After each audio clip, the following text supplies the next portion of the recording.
Ensinamentos sobre o tesouro, a riqueza e o poder. O maior tesouro. O maior tesouro, para o doente, a saúde. Para o faminto, o alimento.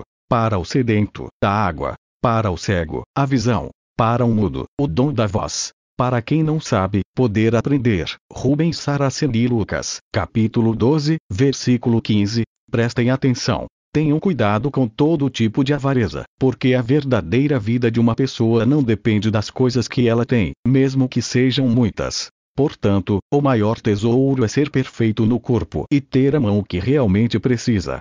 O maior tesouro é tudo que nos pode ser útil, mas também o possa ser a tudo e a todos. Riqueza é ser como o ar, todos usufruem dele e ele nunca acaba. Mas uma pedra preciosa não, se você dividi-la com todos, ela se acaba. Então não é um tesouro. Uma riqueza não é algo para ser concentrado, mas sim dividida e nunca terminar. Aprenda com os exemplos da natureza, dos animais e dos homens. A árvore lança suas sementes por todos os lugares, não se importando que umas deem boas árvores e outras não. Isto mostra que ela é sábia. A semente é lançada, mas só brotará no solo fértil. Mas se por acaso, o fraco, um dia se fortalecer, o árido se modificar, lá estará a semente. Aprender é um tesouro comum a tudo e a todos, mas que só os melhores aprendem. Só aprendendo os segredos ocultos da natureza você será um sábio. Tudo que está à nossa disposição é um tesouro. Tanto faz que seja o ar como o saber, são úteis a todos. Uns são naturais e outros são acessíveis, basta que o desejemos. Um homem pode unir-se a outros e ter força para conquistar terras. Só que ele tem que tirar de alguém para ser forte. Ele não adquire, toma simplesmente. Tirou o que a outro pertencia. A riqueza não é subtrair de ninguém, ela é natural. Você pode acumular uma grande fortuna e não é preciso tomá-la, basta conquistá-la com a sua inteligência. Já o poder não. Só é um poder o que foi tirado dos outros. Lucas, capítulo 16, versículos 10 e 11. Quem é fiel nas coisas pequenas também será nas grandes. Quem é desonesto nas coisas pequenas também será nas grandes. Pois, se vocês não forem honestos com as riquezas deste mundo, quem vai confiar a vocês as riquezas verdadeiras? Algumas leis e ensinamentos. Ninguém colhe o que não plantou. Mas aquilo que semeou, colhe até o último grão. Deu alívio da cura antes da doutrina. Primeiro curaram minhas feridas, depois saciaram minha sede e só então vieram doutrinar-me para as coisas divinas. Se alguém chora, enxugue-lhe as lágrimas. Se ele sente dores, cure-o. Se está aflito, acalme-o, e se odeia, ame-o. Somente uma ação contrária e oposta à vivida por alguém atormentado pode tirá-lo das trevas da ignorância e encaminhá-lo à luz divina. Agarre-me que eu o ajudo a levantar-se, e o amparo até que possa caminhar ereto e com suas próprias forças, a verdadeira mão amiga. Olhe o que faço em nome de Deus, e caso encontre nisso algum sentido, então o siga-me, porque se assim não for, de nada adiantará eu lhe falar do reino dos céus. É preciso entender que ele existe apenas na medida em que nós o construímos com trabalho que não visa outro objetivo que não o de criar em cada coração um raio luminoso. Orai e vigiai. Manter-me na luz depende unicamente de mim. Um protetor não pode ter sua missão impedida por quem quer que seja. Se o encarnado acender, ele acende junto. Se cair, ele cai também. Se não souber o que fazer, então nada faça, pois muito estará fazendo. Não faça a seu semelhante aquilo que não gostaria que ele fizesse a você. Quando nada souber, pergunte a quem possa esclarecê-lo. Se você nada sabe, nada faça.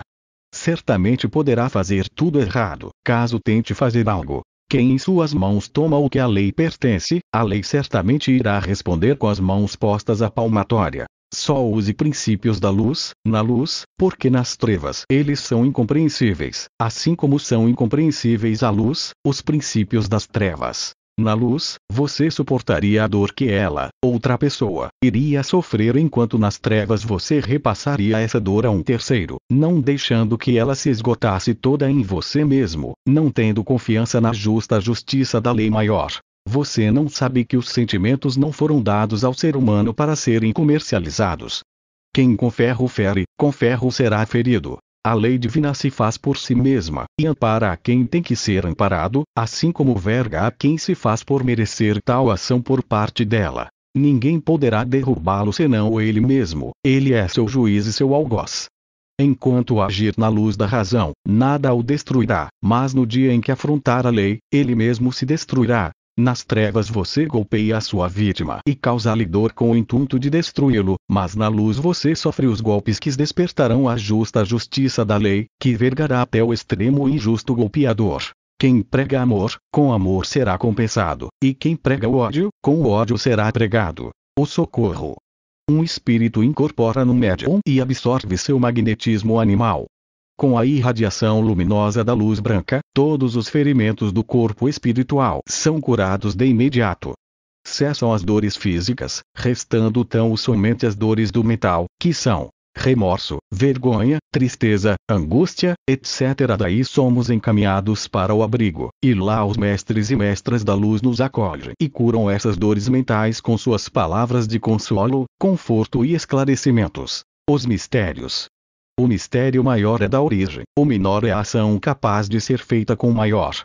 O dom de emitir o oráculo é o mistério menor, o maior é o porquê de ter esse dom, sua origem e tudo que o compõe.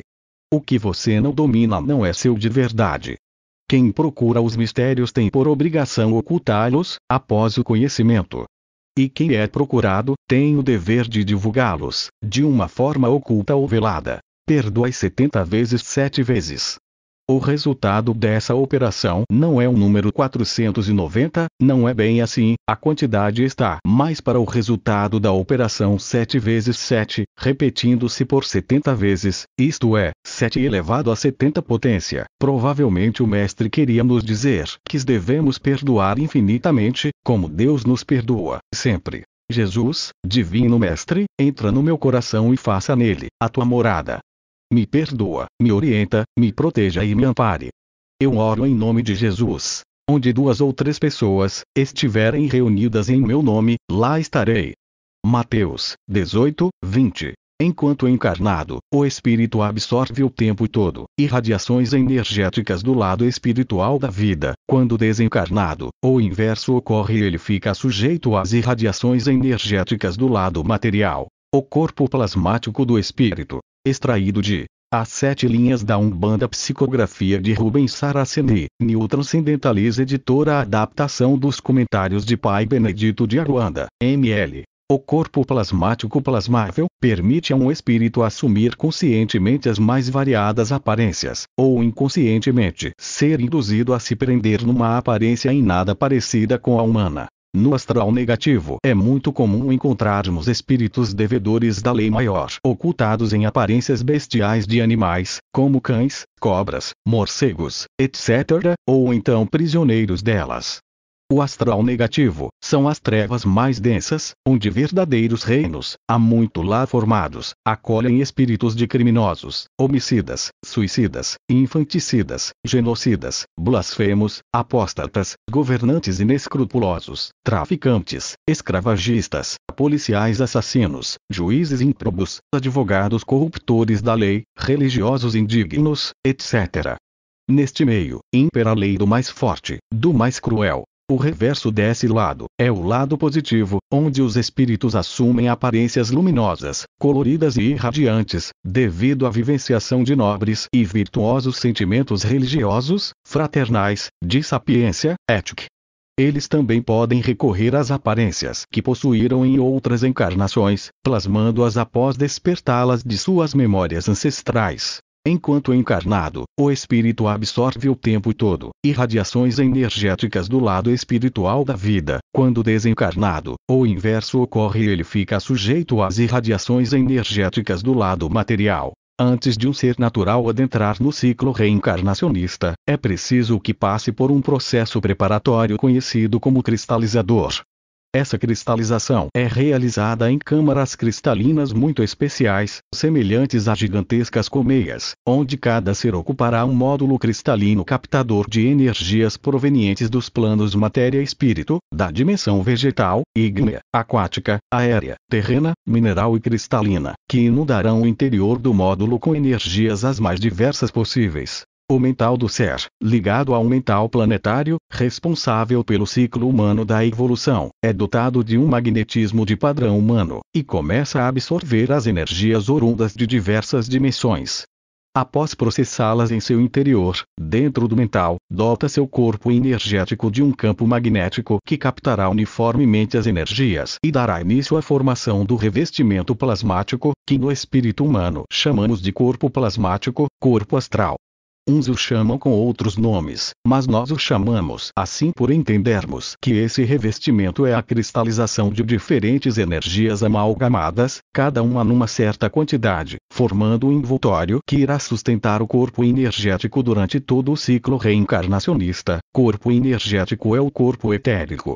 Esse corpo, envoltório, plasmático, sofrerá alterações, pois muitas aparências o ser terá, uma vez que numa encarnação será branco, noutra poderá ser um negro, ou um amarelo, ou um vermelho, etc. O corpo plasmático cristalizado dentro dos módulos cristalinos tem por função isolar o corpo energético e protegê-lo, impedindo que energias não afins penetrem ou sejam absorvidas, incorporando-se ao todo energético do ser, onde o incomodariam e o desestabilizariam. O corpo astral, em seu envoltório mais externo, constituiria a tela búdica, que protege o corpo etérico. Esse corpo plasmático envolve todo o ser energia e o torna um ser espiritual, possibilitando-lhe, quando for encarnar, que seja reduzido ao tamanho de um feto dentro do ventre materno. À medida que o corpo carnal for crescendo, o corpo plasmático o acompanhará. Ele o estará revestindo junto à epiderme, crescendo também. E quando o ser desencarnar, no corpo plasmático ou espiritual estarão impressas todas as suas características pessoais. Nenhuma ruga deixará de ser visível. Uma mancha na pele, pintas, verrugas, cicatrizes, etc., ali, no corpo plasmático, estará presente. A aparência que o ser possuía quando encarnado, irá ostentar após o desencarne. Esse corpo também estará apto a expressar todos os sentimentos do ser, e caso uma doença infecciosa tenha sido a causa do desencarne, então poderemos ver no corpo plasmático ou astral, a causa mortis. Se a causa foi um tiro, facada ou acidente violento, nele estará visível. Se foi uma morte natural, o corpo não apresentará lesões visíveis. Também pode ocorrer deformações nesse corpo plasmático, caso o ser seja portador de doenças psíquicas. As doenças psíquicas canalizam as energias geradas através da vivenciação de sentimentos desequilibradores, que tanto podem atrofiar quanto deformar os órgãos dos sentidos do corpo energético. E isso altera o interior dele, íntimo, e deixa visível, através do corpo plasmático, que o ser sofre de perturbações psíquicas. Tudo é possível porque o corpo plasmático ou espiritual é a aparência externa do ser, assim como é uma tela refletora do seu interior. No plano material, porque o corpo físico não é plasmável, um ser pode alimentar certos vícios, ódio, inveja, ambição, volúpia, etc., e tudo estará oculto. Mas assim que desencarnar, esses sentimentos negativos explodirão com intensidade e o deformarão, deixando visível as suas viciações, não mais ocultáveis. O corpo plasmático ou espiritual do ser mostra o que vibra em seu íntimo, pensamentos ou sentimentos. Até aqui, mostramos o lado negativo. Mas quando o ser é virtuoso, o corpo plasmático ou espiritual também é tela refletora de seu íntimo, pensamentos e sentimentos.